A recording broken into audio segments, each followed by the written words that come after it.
Hello, friends, and welcome back to Malicious Compliance Stories. Any story in which Karen gets banned at the end is already considered a success. This time, she tried to order food at a restaurant that's already closed. But before we begin, don't forget to subscribe to our channel if you're new here and turn on notifications so you don't miss a new video every single day. Here we go. Karen attempts to order at a closed restaurant despite me telling her that she can't order because we're closed. This happened about 4 years ago when I was working at McDonald's.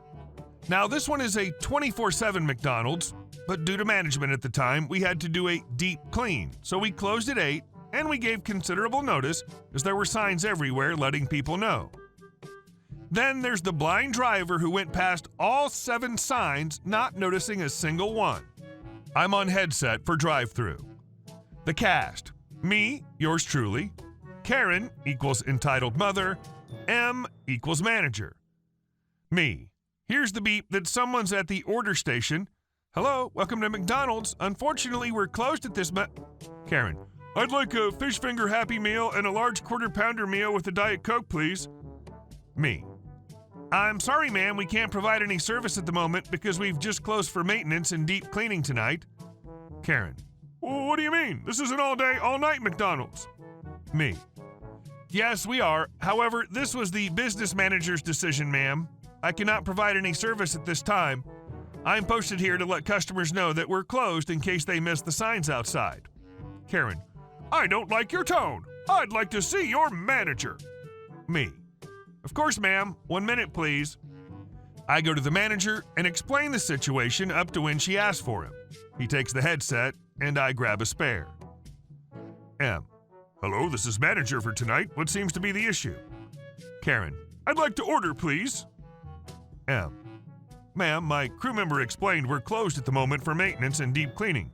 You're going to have to find another McDonald's that's open, like the one in X and the other in the city center. Karen: but it's my son's birthday today, and I want to treat him. M: ma'am, I understand that, but none of our equipment is on to provide service. Karen: you've ruined my kid's birthday. I'm coming to the window. Karen drives up to the window and demands to see my manager's superior, screaming at him, not knowing he's the only superior there, since he's the damned business manager. M: I'm the business manager, ma'am. You've decided to harass my crew and disrespect me. We have your plate, face, and car's description, and will not only report you to the police, but we're permanently banning you from this McDonald's. Congrats, though. You're the first person I've ever had to ban. Karen drives off, and we resume the cleaning. We did have leftovers from before we closed, so we held a friendly competition for the most creative burger. I didn't win, but I did get to eat my spicy quad Big Mac Supreme. And our second story: revenge on Eddie Murphy. A long time ago, Eddie Murphy was shooting one of his Beverly Hills Cop movies at a location across the street from my father's house. I was a big fan at the time. My father was a senior member of the staff at this location as well, so he had arranged to have a little surprise for me.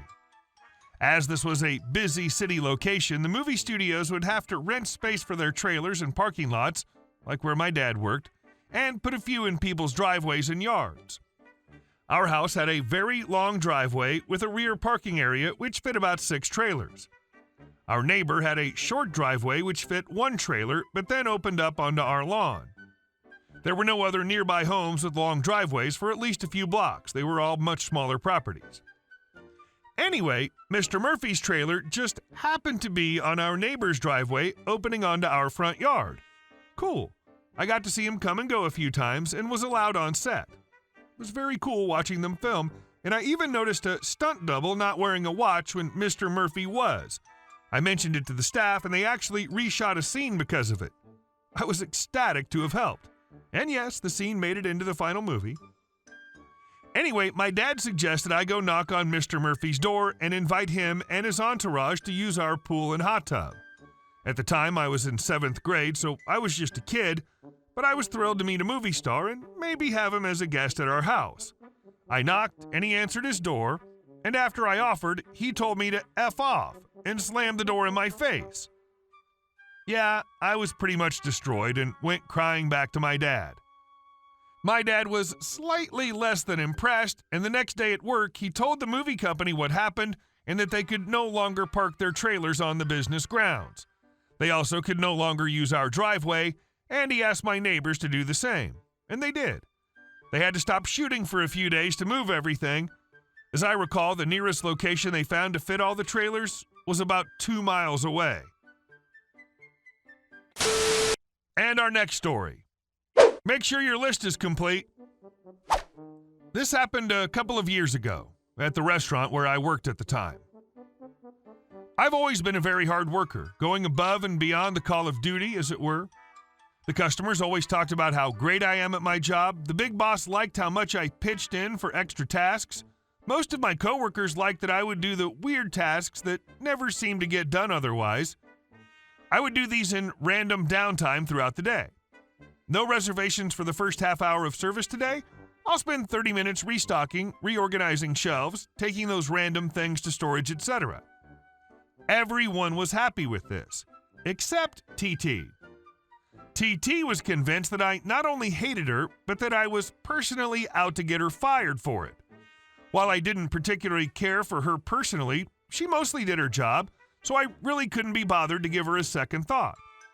One day, however, TT decided she had enough of me not doing the things I should be doing, according to her. All those extra things just weren't important, and I should stop doing them and instead focus on only the immediate needs. I guess so that she could go home earlier. We had an everybody leaves together policy. This meant we were all really good at helping out and getting things done in a reasonable amount of time at the end of the night. None of the extra things I did happened at the end of the night because I wanted to go home too. She didn't see it that way. It wouldn't have mattered to me at all since TT was in no way a supervisor, manager, or in any authority whatsoever. However, she went to the incompetent manager and complained that I wasn't doing my fair share. This was a total lie, but since IM didn't know anything about what really was happening on the floor, she believed TT, despite TT having been in trouble many times with other managers for lying and for not pulling her weight. This led to a new policy. There had always been a side work list complete with names, but we always used it more as a reminder to not forget anything than a "this must be done by this person" list. Not anymore. Now we had to follow it to the letter, and once your list was done, you were free to go. I, along with the rest of the staff, was annoyed by this since it seemed so petty. I started doing only the things on the list, to the letter. Restocking wasn't on the list since it wasn't an end-of-shift duty. I was watchful, and I began to use the last of everything just before TT would need it. She was amazed at how many more trips to the stockroom she was suddenly taking. Everyone else could see what was happening and found it hilarious. They joined in. One night, about a week later, TT wanted to leave earlier than the rest of us so she could get to her date. Normally, this would be no problem. Someone could do the side work that can get done early and the rest of us pick up the slack later on. So TT did what we'd always done. There was a catch, though. She was doing my assigned work. By the time my last table had left, my side work was done. I cleared it with my immediate supervisor, who confirmed my list was done, and I left. When I got to work the next day, I was told by my coworkers that TT had been incredibly angry with me, cursing and yelling and throwing things angry. She had tried to get the supervisor to let her go, but lo and behold, her list wasn't complete. She tried to say we'd switched, but everybody confirmed that no conversation had taken place between us, since she hadn't even started on her own list and she had to clean up her own mess from throwing things. It took her almost another hour to complete her job. I would have been happy to switch with her had she chosen to handle any of this like the 26-year-old adult she was, but she chose to take it out of our hands. She went back to IM to complain, but everybody confirmed that I did exactly what I was told to, make sure my list was complete. We were back to the old way the next week. Heartwarming when an utter miserable Jobsworth gets tripped up trying to cut their own corners. And our last story. Entitled mother gets fired from her job. The cast: me, EM, entitled mother, worker 2, Daughter of EM, my dad. This all began when I, 15-year-old male, had to go to my father's office so I can come use the very same device I'm typing this with. I have Excel and had to do some calculations my dad could not do due to meetings. The people there were very nice and they brought me fries because they can tell I wanted a break from all of it. And here's when the entitled mom comes in. She's one of the lowest positions in the company, but the job is very short in terms of time, so it's kind of fair. She brought her daughter in, I don't know her, and demands everyone to get her the food she wants. Apparently, she was moved from Lucknow, city in India, to Mumbai, my city in India, and brought her in for her first day. She was so demanding. Not to mention her voice was so irritating. I could go on all day. Then around 1 to 2 hours later, she points at me having fries while watching YouTube tutorials during my break and says, "EM, why is this boy here? Why is he watching stupid videos and having fries?" Worker, "He's taking a break, and he usually makes the presentations his dad has to present to us. His dad's not here right now." EM cut him off right at that moment. EM, "Shut it! I want him to leave right this instant.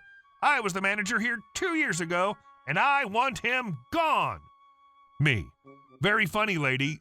The entire office knows me because I'm..."